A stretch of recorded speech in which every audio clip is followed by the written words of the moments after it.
Sarap ba yan, Rowie? Ha? Strawberry ni Agnes? Naman strawberry ni Agnes? Si Rowie ang hari ng strawberrya. Ang laki ng strawberry naman ni Rowie. Laki ng mukha. Ayan na, nababibrate niya. Kinakagat na abot yung gitna eh.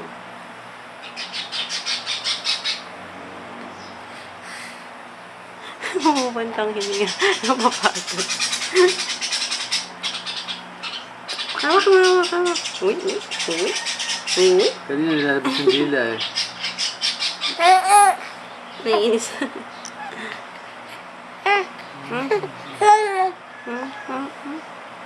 Sabog ang bunga nga. Hawak, hawak, hawak. Hawak. Lobat na. Bilis malobat. Naman.